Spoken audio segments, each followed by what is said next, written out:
And welcome everyone. It's good to see all of you here. I appreciate all of our elected officials and department heads and any other concerned citizens that are here this evening. Appreciate you being here and being a part of our local county government.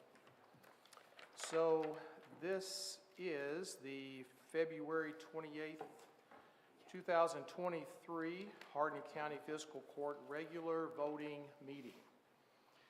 And just a quick reminder about your cell phones. If you want to go ahead and check those and put those, turn them off or put them on stun, whatever you need to do to save yourself some embarrassment. All right, so we'll go ahead and call this meeting to order. And we'll start with a roll call. Squire Clem. Here. Squire Hicks. Here. Squire Muse. Here. Squire Pennington. Here. Squire Saltzman. Here. Squire Thompson. Here. Squire Whitehead. Here. Squire Yates. Here. Judge Tall. Here. So we'll go ahead and have our invocation will be Magistrate Kenny Saltzman and our Pledge of Allegiance by Magistrate Kenny Muse. Please stand. You bow your heads. Father God, we thank you for this day that you've given us, the beautiful sunshine outside. I thank you for this county that you've given us here in Kentucky, Hardin County. Father, I pray that you would bless each and every one of us here on the court. I pray that you would bless our families and help us to continue to do the good work for the people of Hardin County. Guide us today, guide our thoughts, our words, Lord, as we do your business. Pray, Lord, that you would be glorified in everything that's done. In Christ's name we pray. Amen. Amen. Amen. I pledge allegiance to the flag of the United States of America and to the republic for which it stands, one nation under God, indivisible, with liberty and justice for all. Be seated.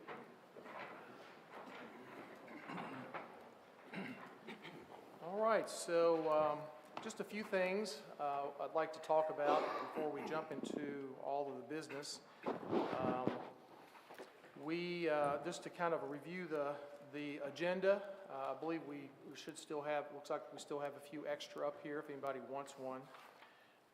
But we have, I'd like to at least talk about a couple of proclamations that we have been able to do here since the last meeting. And then we will, I'm probably just going to pull the meeting minutes. I know that's after the public hearing right now, but I want to pull that up and just go ahead and take care of that vote. And then we'll go into a public hearing, and we'll talk about a road closing. And then we will move on to the department and the office reports and some written reports that are also included. And then we'll have some time for any concerns or comments that will be available. And the ordinances and resolutions, any agreements, we have 4 of those to vote on today. And then we have our consent agenda, and I'll work us through that, what we'll be voting on, several resolutions that are included in that.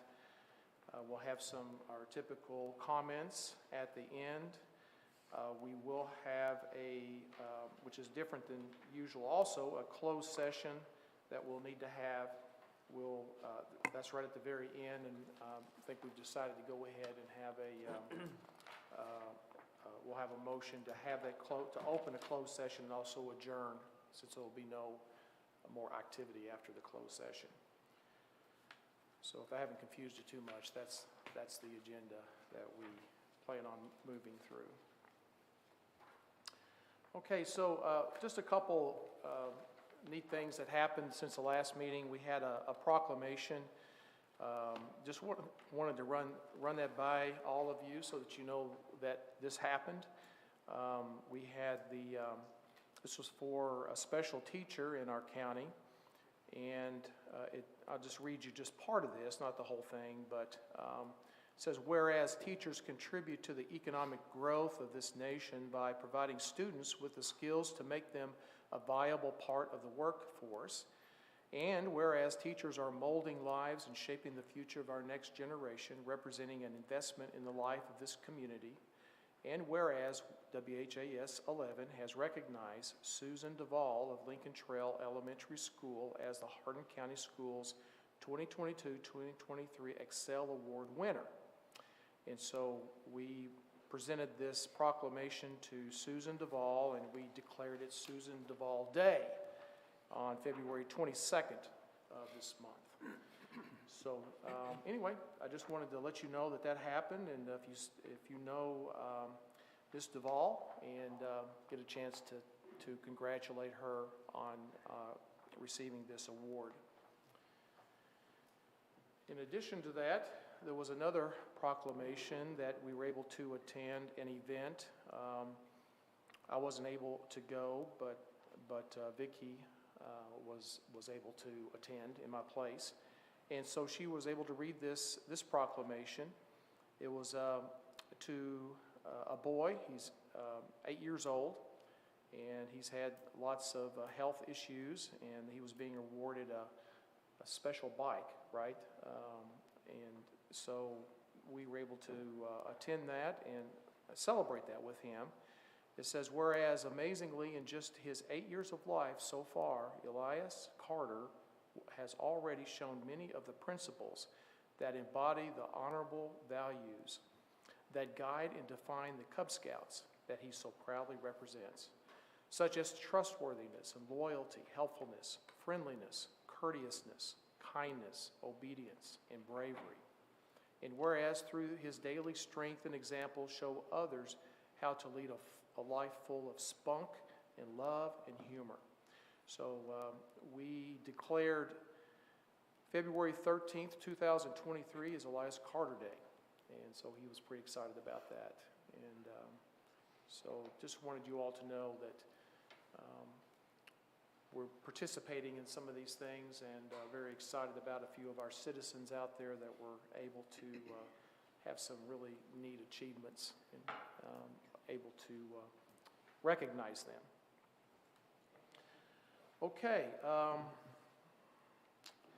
so I'd like to go ahead and move up and just get the minutes from our last meeting, go ahead and get those approved, and see if there's any changes to those. So, and this is for our last meeting on the 14th of February. And so do I hear a motion to approve those minutes? So moved. Second. So it's been moved and seconded. Any discussion? Hearing none, roll call please. Squire Clem. Yes. Squire Hicks. Yes. Squire Muse. Yes. Squire Pennington. Yes. Squire Saltzman. Yes. Squire Thompson. Yes. Squire Whitehead. Yes. Squire Yates. Yes. Judge Tall. Yes, motion carries. All right, our next item is a public hearing, and I'm going to turn that over to our wonderful, awesome attorney. Thank you, Judge. So I need to put a few things on the record, and I know this is our first road closure hearing as the new court, so feel free to ask questions as we go along. Pursuant to KRS 178050, Fiscal Court has discretion to discontinue any county road.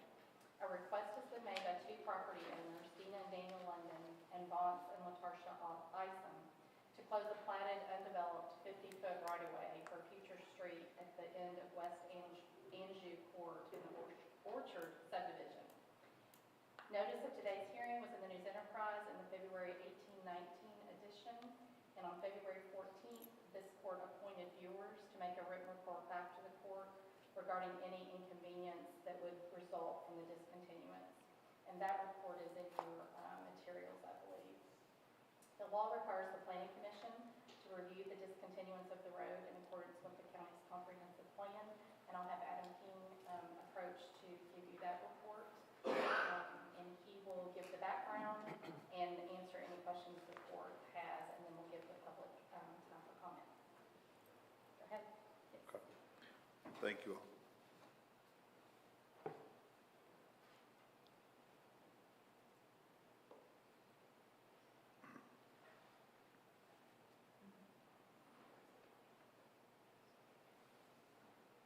All right, thank you. So as Jenny stated, we've got a road closing request from the Londons and the Isums. We are at the end of West Anjou Court in the Orchard subdivision, and it is to close a 50-foot undeveloped right-of-way for future street, and that right-of-way would be consolidated into the adjoining lots. The exhibits will enter into the record are the meeting notification, KRS 100-3244, the vicinity and zoning map, aerial photographs, the plat of the Orchard subdivision from 2006, the proposed amended plat from this year, photographs of the site, topography map, staff report and comprehensive plan analysis. We'll also enter the county's comprehensive plan and zoning ordinance both into the record. Planning Commission Resolution 2023-003, which is a favorable recommendation to Fiscal Court to close this right-of-way. Fiscal Court's Resolution 2023-028, appointing viewers. Have the viewers report. And then lastly, a Resolution 2023-039 for your all's consideration. So KRS 100.3244 states that the Planning Commission must review any proposed street closing with regards to the comprehensive plan and make a recommendation to the referring body, in this case, that's Fiscal Court. So the notification for this evening's public hearing has been threefold. 3 signs have been posted on site since Wednesday, January 18th. As Jenny indicated, a newspaper ad was ran in the weekend edition, February 18th, 19th of the News Enterprise. And then lastly, 4 letters were mailed to adjoining owners. Those went out on February 10th. So we are just west of the city of Elizabethtown. You'd head west out St. John Road, just past Cecilia Road, and then you have the Orchard subdivision there on the south side of the road.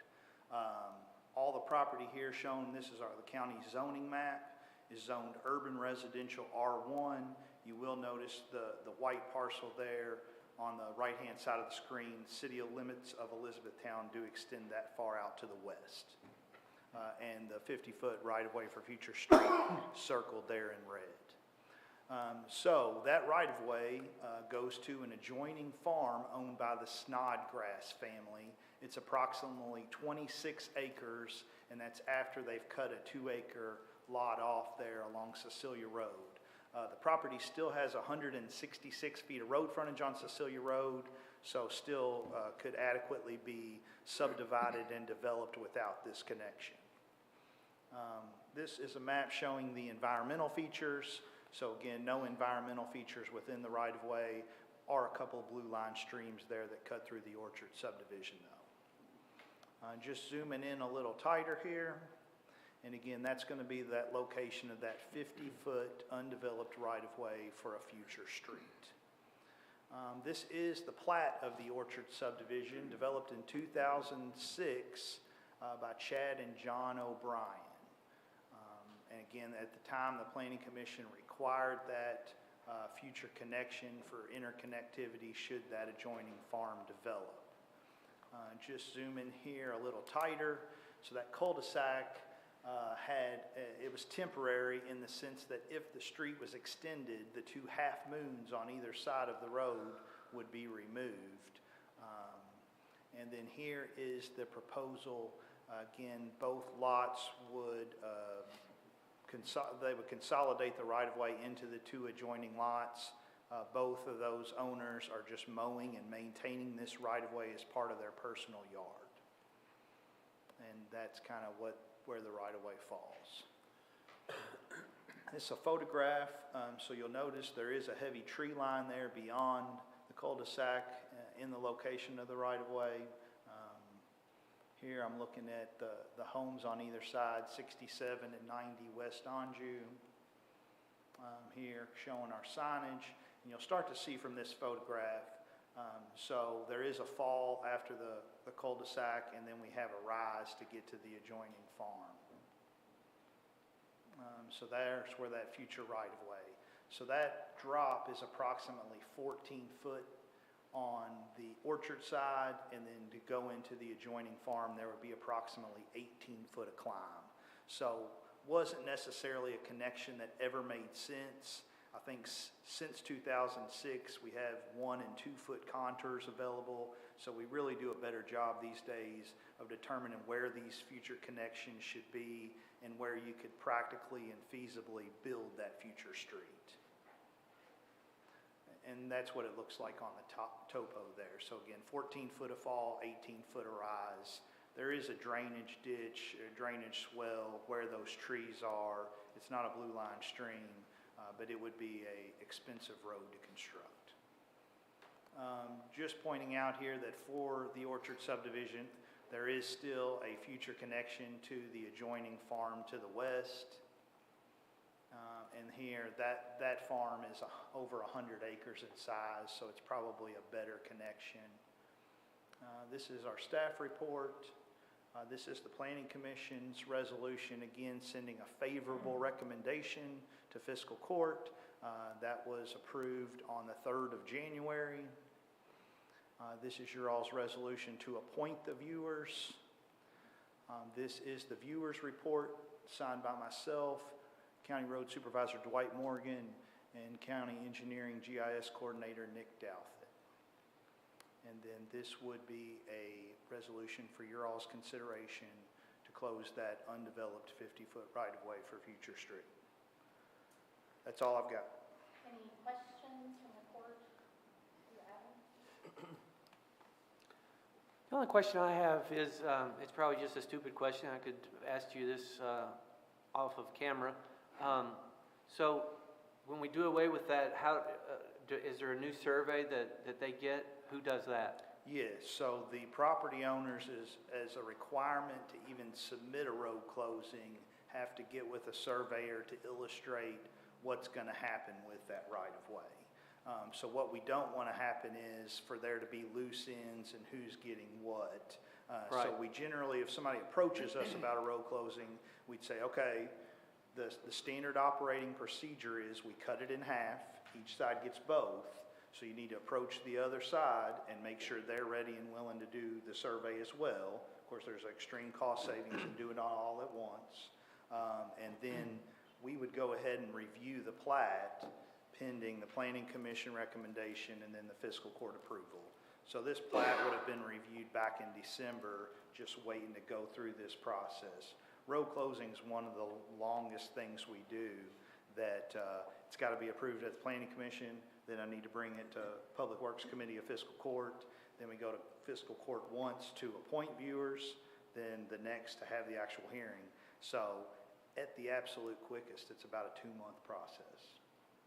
So the homeowners pay for the new... Homeowners paid for a new survey, yes. And then to fully tie the bow, they would actually bring us a deed to sign for that 2 halves of that right-of-way. Thank you. Because the plat doesn't transfer ownership, a deed does. Thank you. Adam, I'm a little bit undecided on what you're saying here, but there's actually no road there now? No road there. Okay. 99% of the road closings we bring to you, they are platted right-of-ways where a road was never constructed. Individual property owners are mowing and maintaining that like part of their yard. But when you have a right-of-way there, these are both essentially corner lots. So they have additional front setbacks off that right-of-way, even though the road's never been built. So what will happen to this 50-foot of? It will be consolidated into both those property owners' lots and become their private property. Because the county road department, we've never mowed and maintained that. Everybody mows all the way to the road, even though the county has a right-of-way and that ditch is ours. So that's generally why we get these road closings is folks grow tired of mowing it and maintaining it and say, well, if I'm mowing and maintaining it, I ought to own it. It's just the cost of hiring the surveyor. So it'll be divided up between the two? Yes, sir. Equally, Landowners. yes. Lot of it, okay. Mm-hmm. Other questions? Anyone? No? Okay. And Clerk will make Adam's report a part of the record. Anyone, thank you. Anyone here in the public who wants to speak to the road closure? Seeing none, we'll close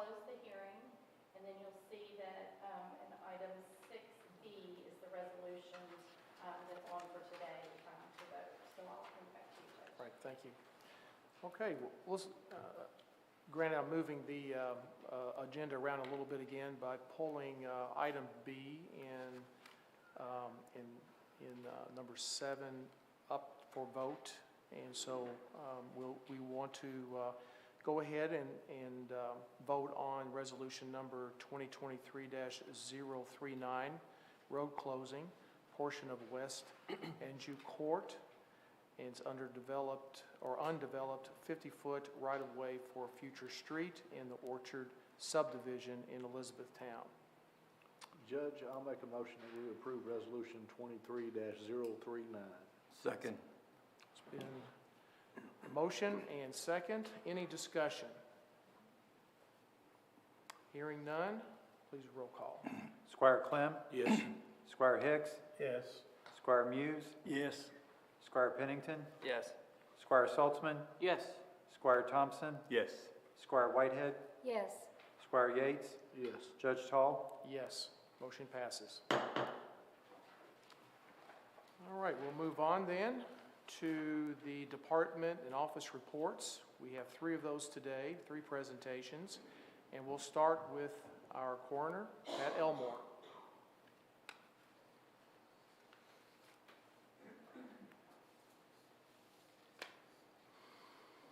Good evening, Judge, members of the court and the audience. Certainly a pleasure to be here tonight.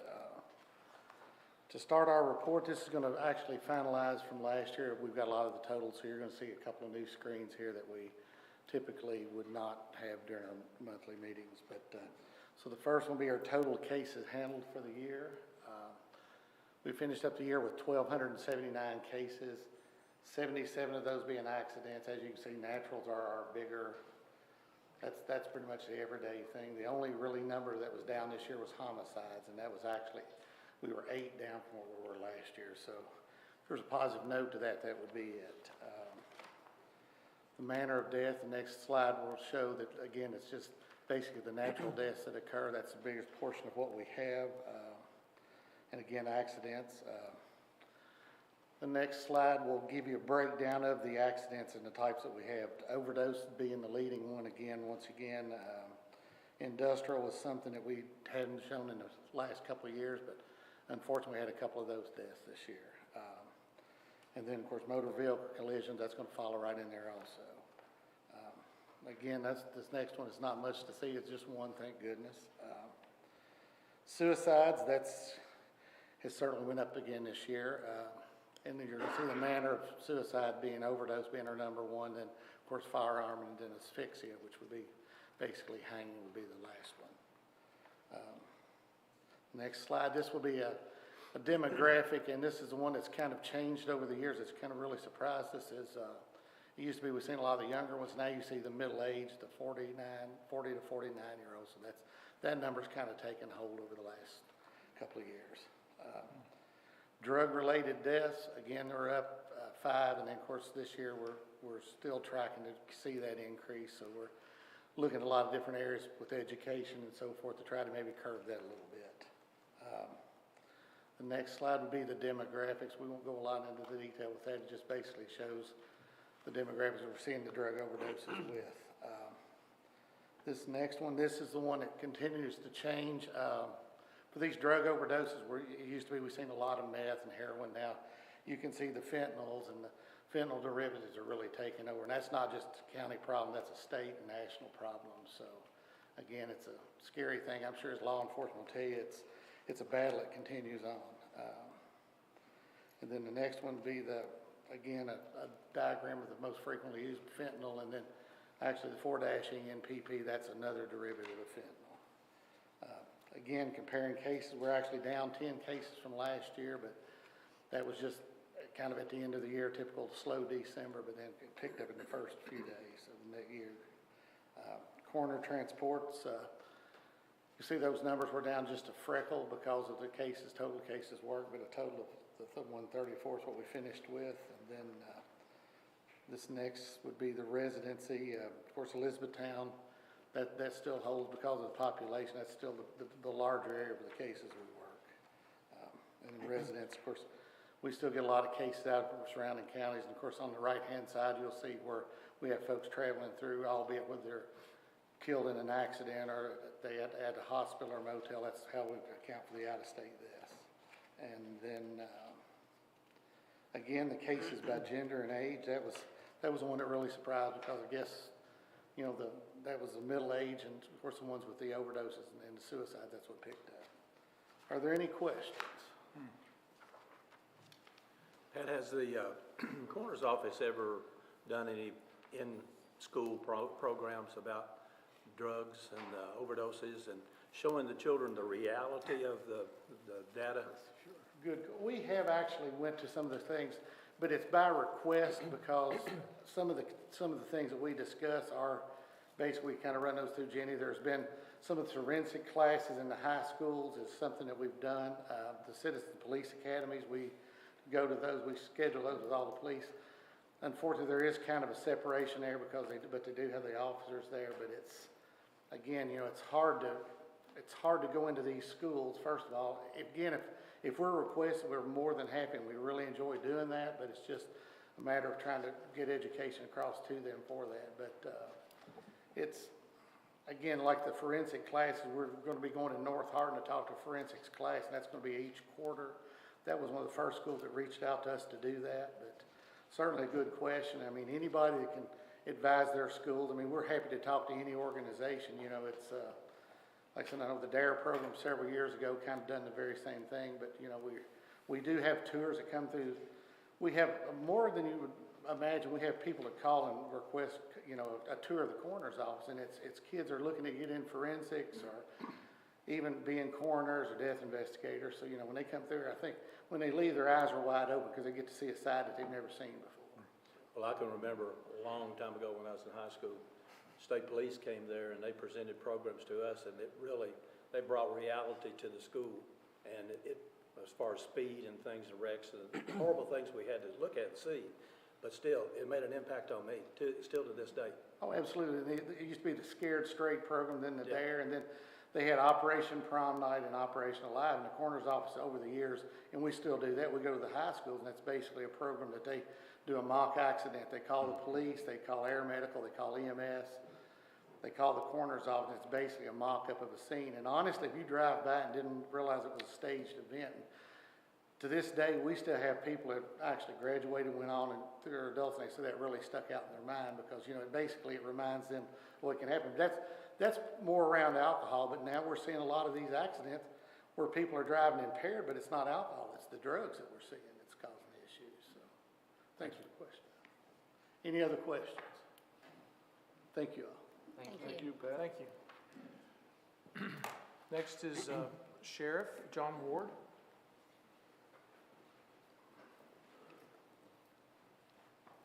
Good evening, Judge, Magistrates, Clerk, County Attorney, staff, and fellow Hardin Countyans. I think I got everybody included there. Sheriff's reported as follows. Arrests for December and January, 157, 256 citations, 110 warrants. Civil papers, 632. 1,058 complaint calls, 66 accidents investigated, 64 criminal cases, 2,248 other activities, 481 school safety checks, 105 violation warnings, 1,662 attempts to serve. Records checks, we had 90. This is in office operations. Concealed deadly weapon permits, 255, 1,081 vehicles inspected. Court transportation, transported 72 adults to court, 1 juvenile, and 89 in-state transports. And other activities, on our Facebook page, we normally post scam alerts. And one that I'd like to mention is one that our PVA here in this building received via email. It was what they send to individuals that want it to look like a citation that they've got electronically, and wanting you to contact, give you information, a way to contact this company and pay your citation.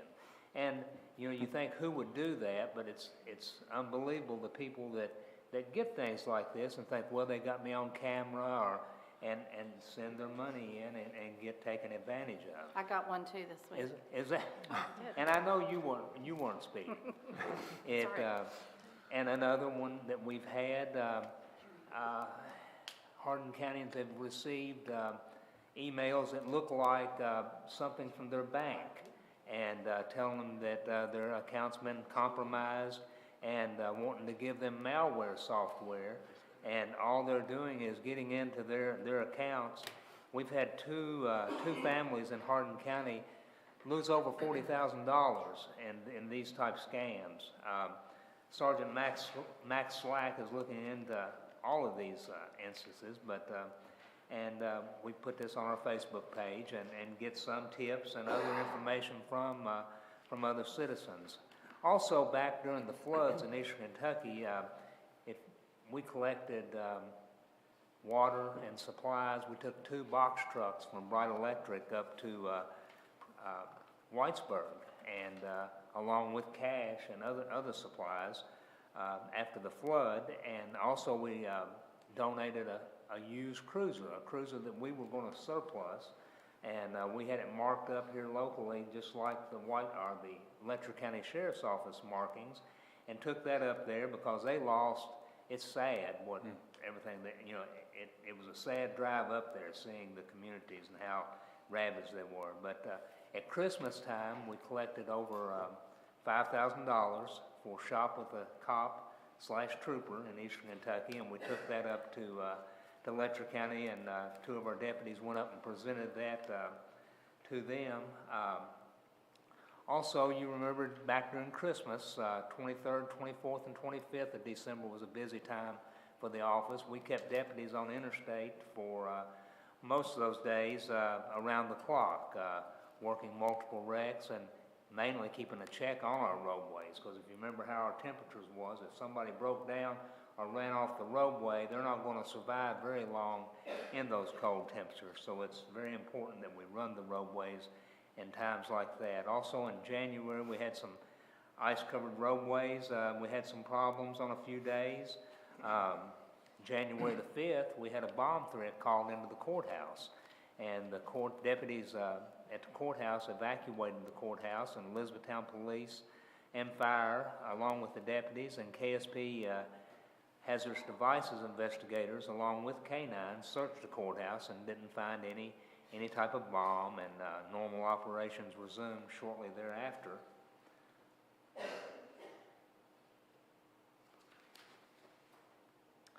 January the 23rd, this is just off a story in the News Enterprise. We had an accident at Ford Blue Oval, and this was just a post that was on Facebook thanking the different emergency services agencies that responded. And everybody, as always here in Hardin County, every emergency service agency worked well together and got the patient out of there into the hospital. Also, we recently swore in 2 new deputies, Deputy Brian Hammonds and Deputy Thomas Bingham. Hammonds is going to be working, assigned to field operations, working the road here in Hardin County. Deputy Bingham is going to be in the School Resource Division. He's assigned to Lincoln Trail Elementary. Also, in February, our school resource deputies assisted J.T. Alton Middle School. J.T. Alton students collected food for the various food boxes around the county, including the one out behind our building, the Blessing Box. And they helped these students distribute this food across the county. Also on February the 9th, we served warrants at a residence on Horn Road in reference to some package thefts in the area, which that led to several other crimes that have been committed: mail thefts, property thefts, thefts from Dollar General store, trafficking, if I can talk today, trafficking and methamphetamine, and other burglaries. This involved 3 different counties: Grayson, Breckenridge, Hart, along with Hardin County, 4 counties total. And we've also recovered over $5,000 in stolen property in this case. Also, on February the 14th, we responded to an apartment in the Glendale area, where a lady in her 30s, it was a welfare check. Somebody hadn't heard from this lady in about a week, and she was deceased, and it appears she had been deceased for approximately 5 days at least. This case is still under investigation. We're unaware of the causes, but that brings me to overdoses, which I know the coroner talked about the overdoses we're having in the county, and we have two deputies that are assigned to any overdose cases we have in Hardin County, and they work them just like they're working a homicide, because if they find that it is connected to some of this fentanyl being put out, and we can find out who is trafficking this drug, we're going to pursue all the charges possible against them. That's all I have. Does anyone have any questions of me before I turn it over to Teri Bennett, CFO, for a report on our tax collections? A lot of good information there. Thank you. Thanks, Sheriff. Thank you all. Ms. Bennett? Good afternoon, Judge and members of Fiscal Court. Good afternoon. Good afternoon. Thank you. Normally at this time I would report on our financial status, but since it's only end of February and we have not gotten our reports in from Frankfurt, I thought I would give you a little update on the taxes and where we stand at this point. And then next time up here, you will hear about our financial status, or lack of probably, but I'll go ahead and talk about taxes as of right now. On October the 21st of 2022, the Hardin County Sheriff's Office was charged with collecting about $83 million in taxes for 2022. We mailed the property taxes late October, early November. They're supposed to be in people's hands by November the 1st. And the reason they're mailed at that time, it's not a magic date that we pull out of the air. It's all done statutorily. The PBA office, as you know, sets the values. And then once the values are set, then they are given, and they go through a process of letting you come in and complain about the values on your property and things of that nature. And once that's happened and the values are set in stone, then they are handed down to each taxing district, and you all will get the pleasure this year of setting the tax rates for the county, and each district gets their own set of tax rates, and then they all come together, and then County Court Clerk Brian Smith will be getting all those accumulated, and then he will print the tax bills for us, and the sheriff is responsible for sending those tax bills out in November. These values all go back to January the 1st of the year we are collecting. So when you pay that bill in November or December, it's actually going back to January the 1st of the year that we are collecting for. So, having said that, to date, we've collected about 98.63% of the taxes that are owed, and we will continue collecting those taxes until April the 15th, and at the close of business on the 15th, we will gladly turn those over to our County Court Clerk, Brian Smith, for further collection. So, and then the next chart, these are the fire districts. I know some of you guys are going to be interested on the fire departments, on what was owed, how much opt-outs they have to date, and what is outstanding out there for the fire departments. So these have changed just a little bit. I ran these reports last week, ran these numbers last week, so they have changed a little. There's been more collected, a little bit more since then. But as you can see, like for Central Hardin Fire Department, I'll go over them quickly with you, and then you can look at the rest of them when you have time. There was 202,985 charged. Opt-outs, there was 8740, and outstanding last week was $6,635. So that, and you can look on down there and see the remaining fire departments to date are, as of last week, what has been paid, what has been opted out, and what is still outstanding for those districts. So moving right along, you're going to see a pie chart, and Most people think that the sheriff's office gets to keep all this money that we collect, or they think it all goes to you guys, the county. But as we all know, that's not true. As you can see on your chart that you have, and is up on the screen, and I know I have it in my notes here. Here it is. That the county, of the money collected thus far, the county has retained, or the county has gotten about 11% of that money, which has been about almost $9 million. The state has received almost $11 million, or 14% of that. E-Town schools received about 9%, and the county school has received almost 60% of that money. So once we get this money in, by the 10th of the month, each month, we are required to send out the district's portion to all the different districts. We send out a check to each one of the fire departments, we send out a check to the county, we send a check out to the soil, to the ag. Every district that has a piece of this pie, we send out that money each month. And then we collect about another, $3 million or so in franchise property as well. And that it's treated the same way. That money goes out to all the districts too. So that's how your tax dollars are handled each month. Does anyone have any questions or concerns? I just have one question, Terry, on that opt-out, on Yes, ma'am. the fire fee. Yes, ma'am. How does the number that you're seeing compare to past years? How's that looking compared to the opt-out numbers for past years? Do you see an increase in the opt-out numbers? Not really. It's typically, it's usually about, Stay steady? it's what? Does it stay steady? It stays over the pretty years? steady because the same people usually, we recognize a lot of the same people year after year. And So you don't see an increase in that? I mean, it's going to go up or down. It just depends. Some years it may be a little higher, but I mean, it typically stays about the same. Okay. Just And curious. you're going to see some farms combined, and you're going to see some farms separated. So it's going to change a little bit from year to year. So But there's been no marked no, evidence? Okay. no, not typically that we can Okay, see. thank you. So, anyone else have a question?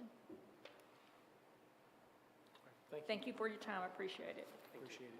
Okay, next, we have Brian Smith, our clerk. Thank you all.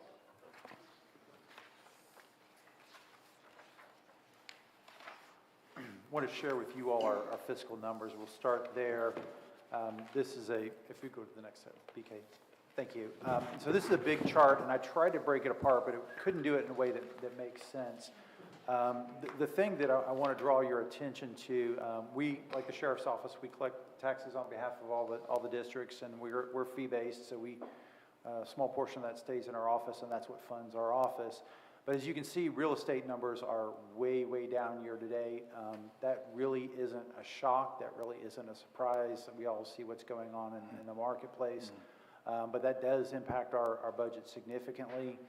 It's something we're watching and paying close attention to.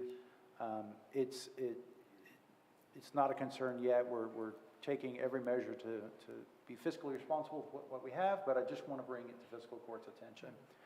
The rest of the numbers are pretty much on track with what we would expect. If you want to go to the next slide, I want to share something, and this is not going to be a regular report from us, but I wanted to do this because this is a unique happenstance. The Secretary of State's office, working with the State Board of Elections, purged outdated voters off of the list. They use a process to remove voters who have died, voters who have moved, voters who, for some reason, are no longer participating. They reached out to those voters to try and make sure that no mistakes were made, but it's possible. Anyway, Hardin County went from 92,233 voters. Our current registration is 86,554. And looking at the last couple of years, we have grown about 1,000 to 1,200 registered voters a year. So we'll quickly build back up to where we were. If any voter is worried that they or someone they care about may have been removed by mistake, you can go to govoteky.com and you can check your registration at any time, or you can assist one of your constituents if they have that question as well. And if you take the next slide, I'll just show you the breakdown by, I thought the magistrates might be interested in where the breakdown is by district, and these are the new numbers. And pending any questions from the court or the public, that's my report. Okay, very good. Thank you, Brian. All right, so also just a note that you have some written reports from EMS, from Mark Peterson, the director. There's also a report from 911, Mike Leo, who's the director. Another report from the detention center from Josh Lindblom, and also a report from planning, Adam King. So those are included in the packet. Just move on then to our citizens' concerns or comments. Just open that up. If there's anyone here that wants to speak, please come up and do so.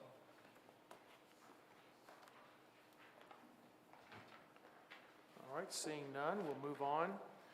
We still have 3 items to vote on. The first one is our first reading of ordinance number 329-5, and this is amending fiscal year 2022-2023 budget. And this, if you've looked at it, which I have, and it's there's really, just to kind of summarize, there's a couple of grants that weren't part of our revenue, and one was that we have actually talked about previously in other meetings that we've had, $50,000, and then we had another grant for the county clerk election equipment that we'll talk about here and vote on soon. So that's included in here as an adjustment to our, or amendment to our budget. We have a settlement, an opioid settlement, that's part of this amendment. And then just some other housekeeping, Radcliffe 911 types of movement that we had to move around, and a mineral tax that we had some movement there too, of that we had to amend this. And so in this amendment, we have this ordinance that we are making these changes.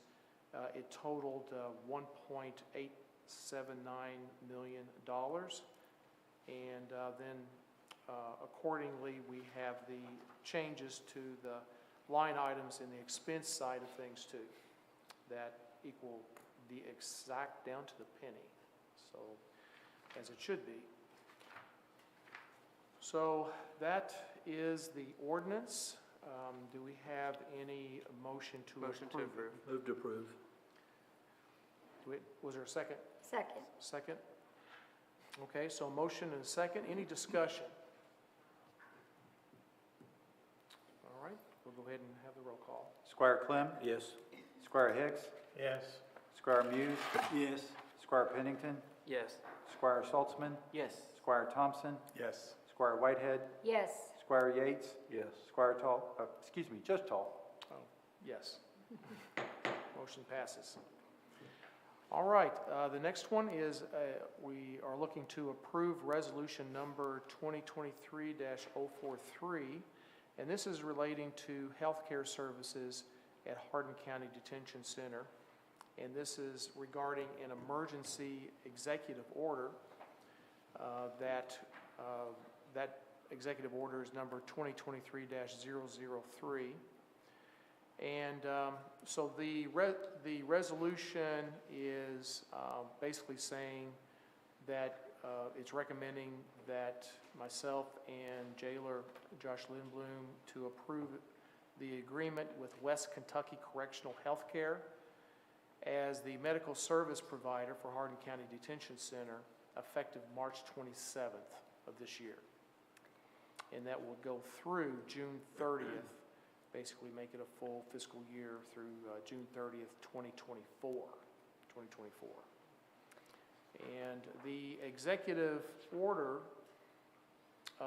was needed because of the current provider for health services, which is Southern Health Partners. They have decided to stop their service and the termination of their existing medical contract, and that becomes effective March 31st, 2023. And so we didn't have time to go through any kind of a bidding process, so it was determined that it was needed, that we needed to go ahead and do an executive order so that we could get this other company on board and get them, established. So that is the resolution. Is there any motion to approve it? Motion to approve. Second. Motion and second. Any discussion? Is this cheaper or more expensive than the agreement you had with? Yeah, it's a good question. I've reviewed it pretty extensively with our jailer and with actually with Jenny also, and went over some of the details. And it looks like at the end of the day, to answer your question, it will probably be cheaper in the long run, possibly, and Josh told me maybe up to $100,000, maybe even $200,000 cheaper for the year.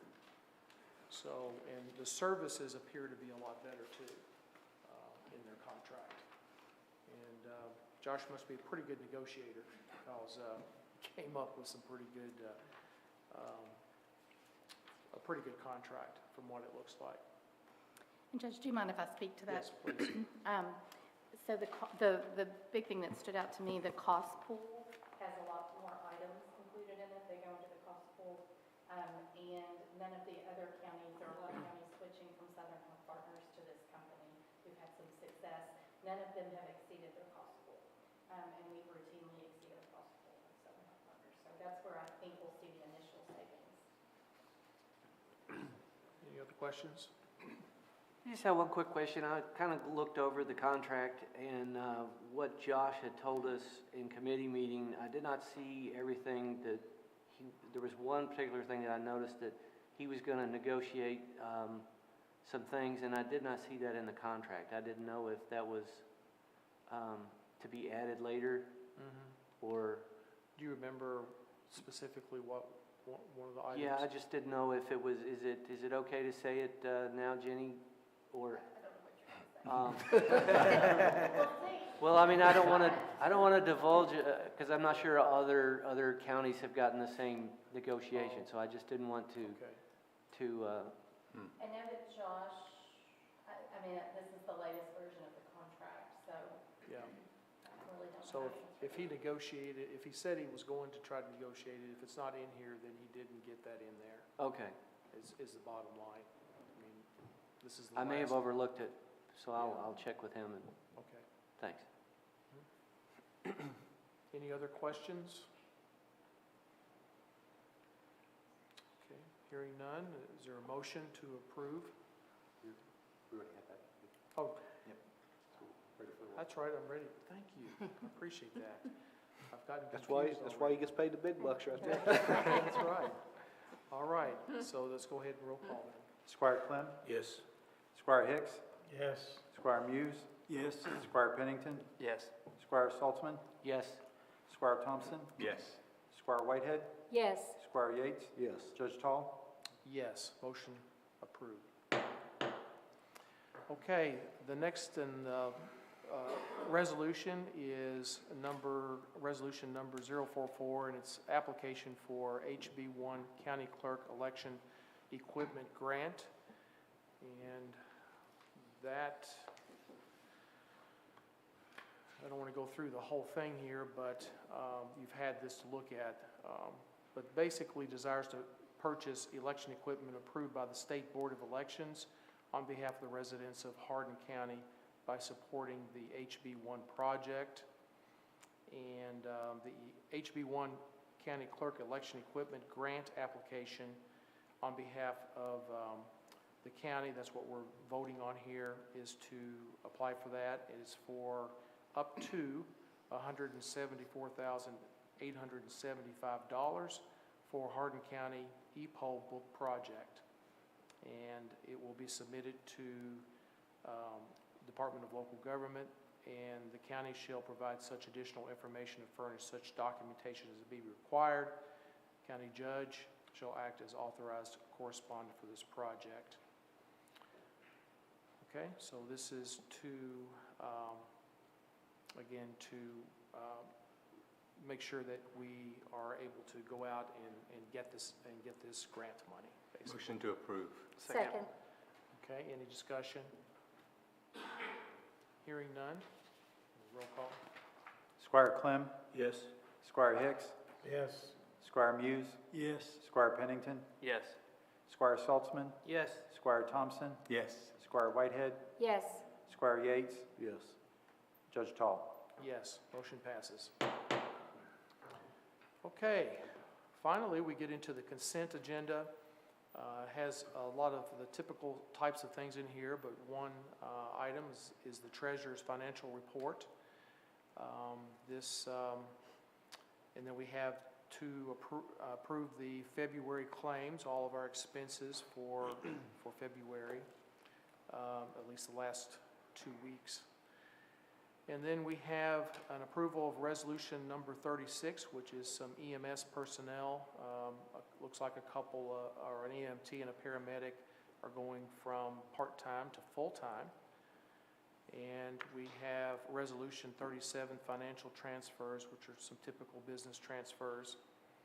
And resolution 38, a bid for electronic poll book system. So it's approval of actually spending that money that we're going to get reimbursed for 100 of these poll books. That's right, 100? Yes, sir. Okay. And then the resolution number 40, approval for IT personnel. We've hired Cody Smith as of yesterday, I believe. And we have a resolution 41, and this is 911 backup between HC, Hardin County 911, and Fort Knox. And then a resolution 42 to approve Vertiv Corporation to provide standard maintenance for the Hardin County 911 site. And then we also have approval of Hardin County Public Works Committee meeting minutes from the 9th of February from Kenny Muse and Kenny Saltzman. And then approval of the County Finance Committee meeting minutes from the 21st of February. It was led by Magistrate Clem and Magistrate Hicks. And then approve the Hardin County Emergency Services Committee meeting minutes from Magistrate Yates and Magistrate Pennington. So that is what is included in the consent agenda. Any motion to approve? Motion to approve.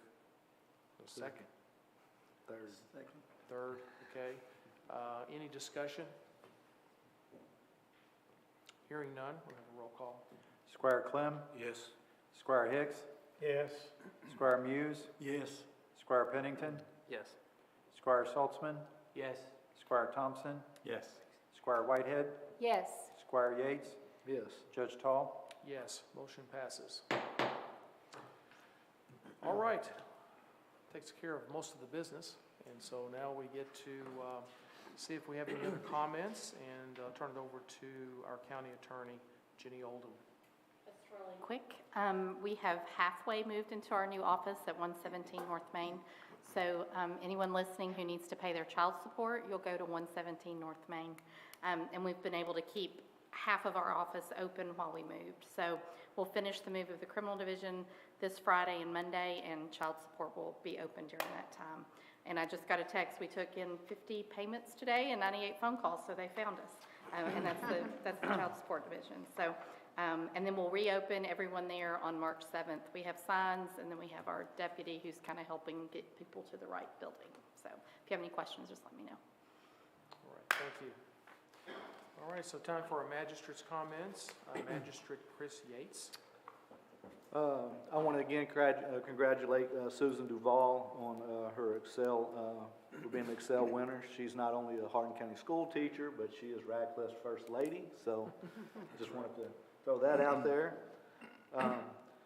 The next committee meeting for the emergency services was originally scheduled for March 16th, but most of the court members will be in Louisville at training, so we're going to move that to March 13th at 5:30.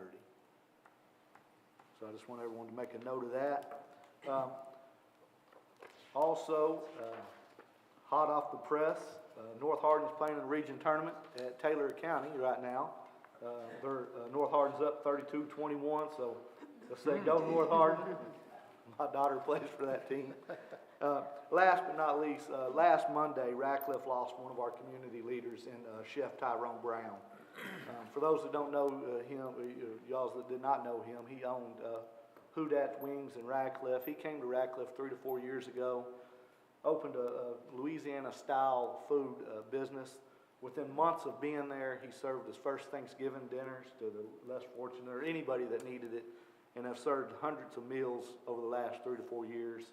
So I just want everyone to keep Mr. Brown's family in their thoughts and prayers.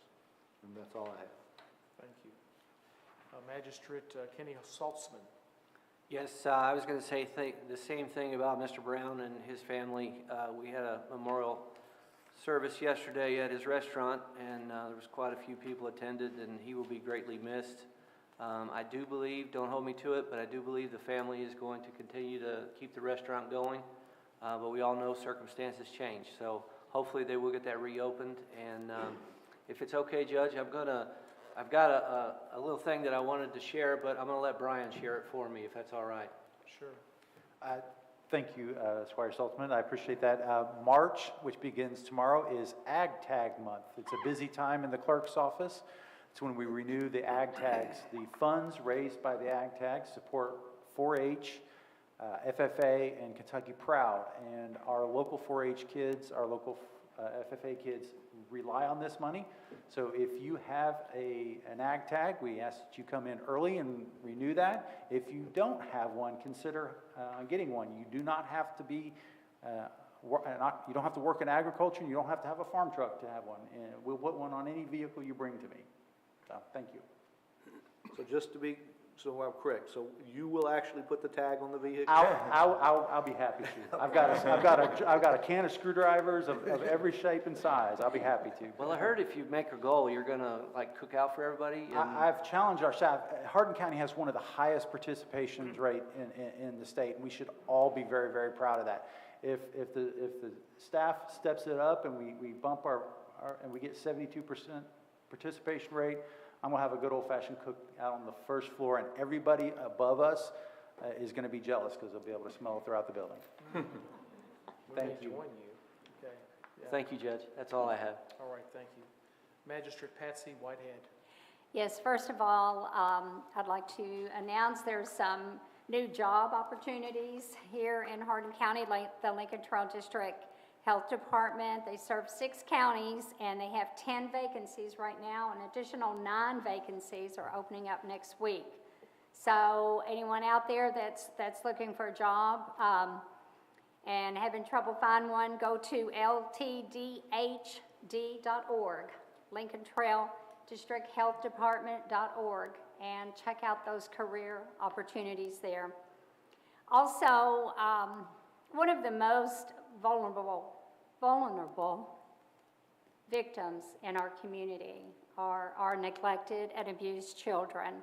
And at the Resources and Community Support Committee meeting last night, we heard from CASA of the Heartland Director. And CASA, if you don't know, stands for Court Appointed Special Advocate for Neglected and Abused Children. April is Child Abuse Awareness Month. And Starting now until March 15th, you can go online at the Casa of the Heartland and order a T-shirt. The T-shirt says, Friend of Casa. The money spent will go to the Casa organization, which, by the way, is a nonprofit, and with the exception of state grants, is totally self-funded by this community. So if you're looking for something worthwhile and important, something that would make a difference in our community and would affect children who are helpless and need you to serve as their voice, check that out. I urge you to please check that out. And again, our next Resources and Community Support Committee meeting is March 20th, 5:30. Thank you. All right, thank you. Magistrate Fred Clem. Just the reminder not to drink and drive and text and drive. That's all I have. All right, thank you. Magistrate Aaron Pennington. I have no comments. Thank you. Magistrate E.G. Thompson. Just to follow up on an item that Patsy mentioned, CASA also, one of the greatest needs they have is volunteers. So if you have some time that you could devote to children and youth who are in at-risk situations that the court deals with, and you'd be willing to give of some of your time, they provide excellent training.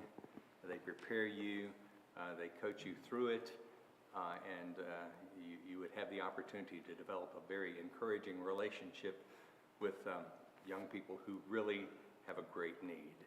So if you're out there and children who are in crisis and young people, I think they keep them in the program even up to 21 years of age if they choose to stay. They need volunteers.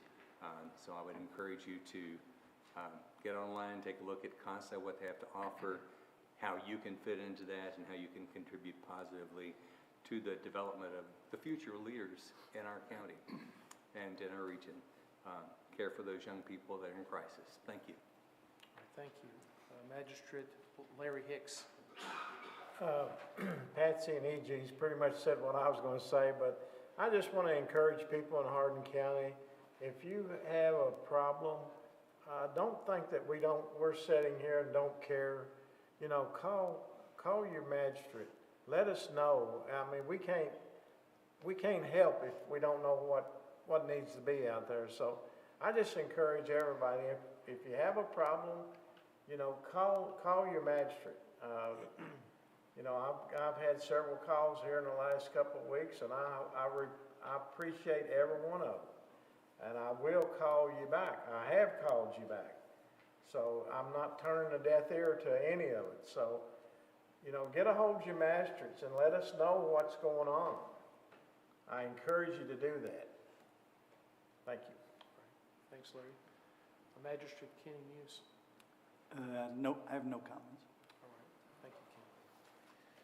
All right, so I do want to remind everyone that our next fiscal court meeting is March 14th at 3:30 p.m. And also encourage you to attend any of the committee meetings. We have 4 of them a month, and I've been very encouraged and excited about our committee meetings. We've had lots of participation, lots of people that have shown up for them, and they're all scheduled later in the day at 5:30 p.m. So it gives most everyone opportunity anyway to attend. So if you're interested, please attend those committee meetings and participate. Okay, so we have a closed session today to wrap things up, and it's pursuant to KRS 61.810M and KRS 61.878 1C2B. And this is to discuss the Blue Oval SK. So